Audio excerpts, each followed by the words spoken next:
pozdrav visokim gostom, spoštovane gospe in gospodje.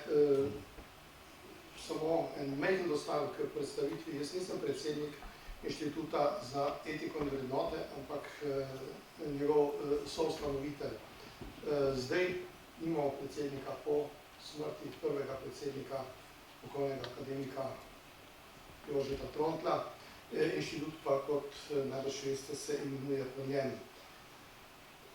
Spoštovani, ko govorimo o svetovnem etosu, se razume, da želimo spoštovati dialog med kulturami in dialog med njihovimi vrednotnimi sistemi. Ampak svet, v katerem živimo, pa vendarle, vsaj uradno, priznava civilizacijske vrednote, na katerih temeljijo ustanovni dokumenti tega sveta. Mislim seveda na deklaracijo o človekovih pravicah, sprejeto v Organizaciji združenih narodov v njenem nastajanju. Vse članice so podpisnice deklaracije, zavedati pa se moramo tudi tega, da temelji ta deklaracija na civilizacijskih vrednotah zahodne, torej predvsem evropske civilizacije in iz njih izhajajočega etosa. To preradi pozabljamo in ko je govor o dialogu, pa vendarle ne moremo pristati na dialog z nekom, ki tega temeljnega okvirja ne bi priznaval. Dialog je potreben, je nujen, ampak ob brezpogojnem spoštovanju človekovih pravic, človekovega dostojanstva, kot jih je epohno zapisala naša zahodna in evropska kultura in civilizacija, ob brezpogojnem spoštovanju, ne glede na to, da vsi dobro vemo, da je prav ta kultura in civilizacija še kako pogosto znala te pravice kršiti.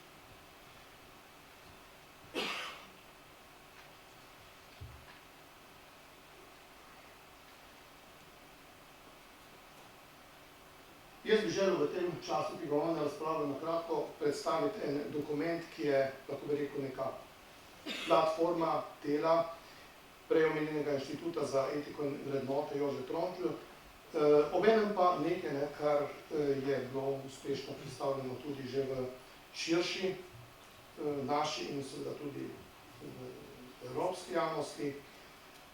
To je evropsko ogrodje etike in vrednot.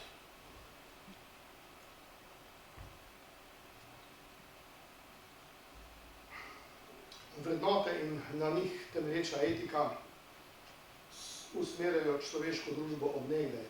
Naš rod, Homo sapiens sapiens, je verjetno tam okrog 200 000 let na Zemlji in vse, kar vemo o njem, od anatomije do česa drugega, povsem jasno kaže, da v vsem tem času naseljuje naš planet kot misleče in govoreče bitje.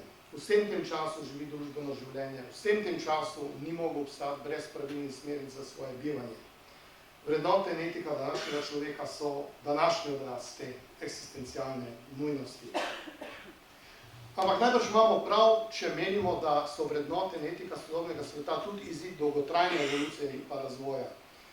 Obdobje civilizacije je morda zadnja velika postaja tega razvoja in obdobje novega veka, mogoče zadnja postaja te postaje, na kateri pa moramo graditi naprej. Na temeljih antične miselnosti in krščanstva se je v okviru zahodne in evropske civilizacije izoblikovalo tisto, kar v vrednotnem in etičnem pogledu pomeni osnovo današnjih globalno sprejetih civilizacijskih smernic z vsemi njihovimi temeljnimi dokumenti. Ampak te svoje lastne evropske dediščine se premalo zavedamo. Na njenih vrednotnih in etičnih temeljih, na njeni kulturi temelji tudi njena velikanska gospodarska moč. Do te znamo biti vsaj relativno zelo kritični in defetistični, ampak ni razlogov za to. Motimo se, gospodarstvo Evropske unije je v absolutnih merah najmočnejše gospodarstvo sveta. Je močnejše od gospodarstva Združenih držav Amerike. Je skoraj dvakrat močnejše od gospodarstva Kitajske, 4-krat močnejše od gospodarstva Japonske, 9-krat močnejše od gospodarstva Indije ali pa Brazilije, 10-krat močnejše od gospodarstva Rusije. In ta gospodarska moč ni padla z neba. Kakorkoli obračamo, je plod evropske kulture in njenih vrednotnih in pa etičnih temeljev. Če kdo dvomi o tem, kar sem ravno kar povedal, to je ocena Mednarodnega monetarnega fonda za 2014, prav gotovo enako natančna ocena Svetovne banke in če hočete zares zanesljivo oceno, ne glede na to, kar si mislimo o njenem naslovu, je to ocena ameriške obveščevalne službe. Nobenega dvoma, te ocene so si docela, skoraj da identične. Ampak gremo k našemu vprašanju in k našemu dokumentu. Katere so te vrednote naše evropske kulturne dediščine? Kaj je duhovno ogrodje evropskih vrednot in evropske etike? No, to je bila naloga, ki se je ustvariti nek dokument, ki bi povzemal to, je bila naloga, ki si jo zadal Inštitut za etiko in pa vrednote. In čisto na kratko, morda par besed o njegovih izhodiščih. Nekaj, o čemer pogosto razmišljamo vsi, ki smo tukaj. Obstaja močno soglasje med državljani razvitega sveta Evrope, misleci in politiki, da ima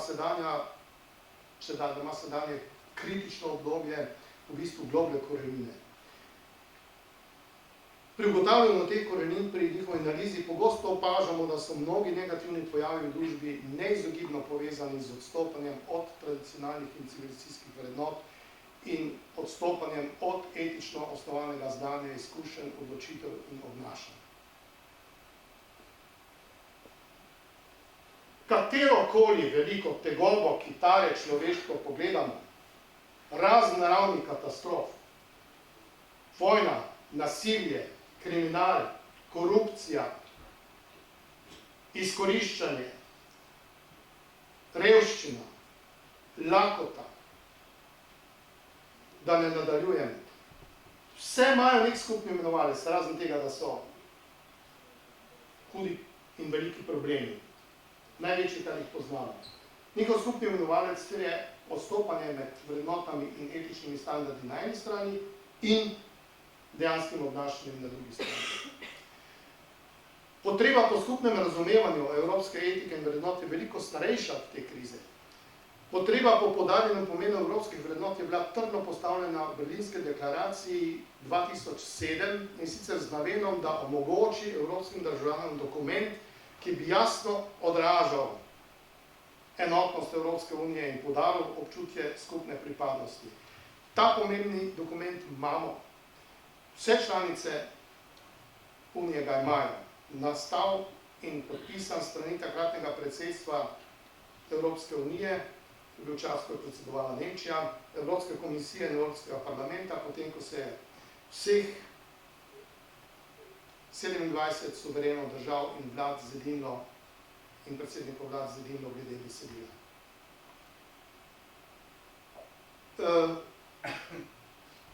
Ta deklaracija postavlja v ospredje naslednje vrednote: človeško dostojanstvo, človekove pravice, enakost glede spola, mir, svobodo, demokracijo, vladavino prava, vzajemno spoštovanje, skupno odgovornost, napredek, varnost, strpnost, participacijo, pravičnost in solidarnost.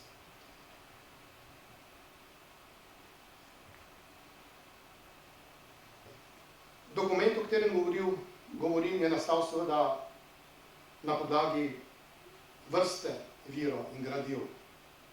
Med njimi tudi vse pomembne znanstvene teorije vrednot, govorim o teh teorijah v empiričnih znanostih, kot recimo sta psihologija in sociologija, in seveda temelji tudi na obilici empiričnih podatkov, med drugim na dveh vojaških študijah, na katerih so proučevali tudi vrednote, ki sta zajele ogromen vzorec, tam obedve čez 100.000 udeležencev.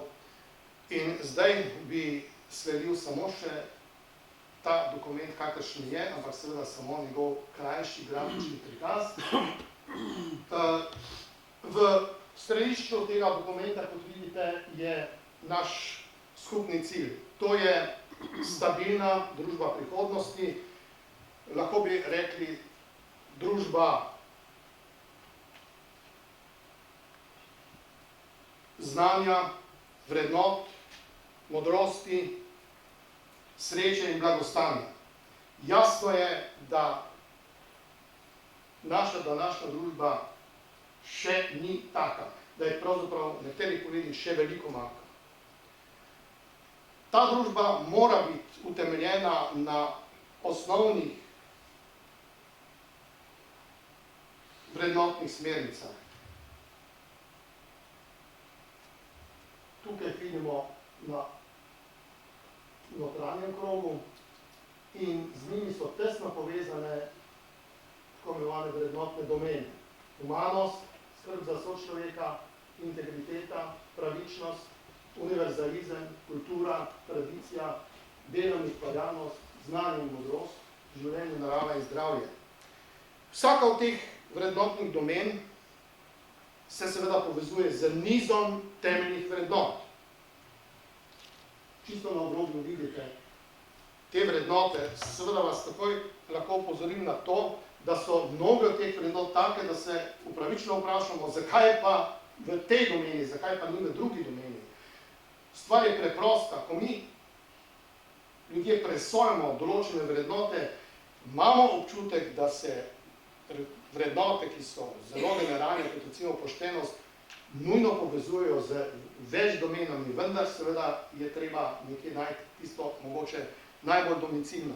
Naslednje veliko vprašanje, ki je sploh morda največje vprašanje v celotni analizi vrednot, v katerikoli analizi vrednot, ki se lahko zamislimo, v čem so razlike med različnimi vrednotami, tudi razlike med različnimi kulturami, med različnimi religijami in tako naprej.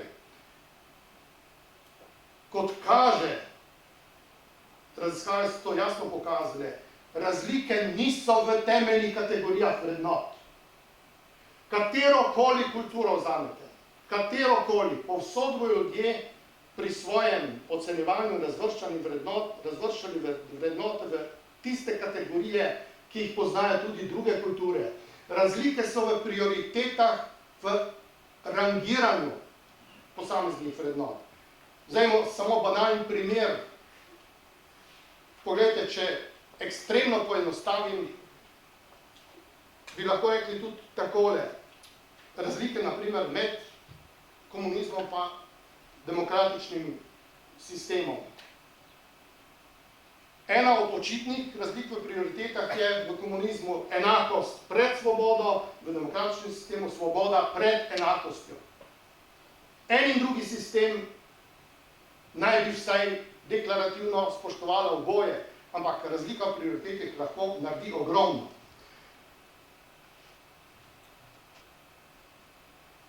Spoštovani, med temi vrednotnimi domenami se lahko spostavljajo različne prioritete, kot smo slišali pri mojem spoštovanem predhodniku.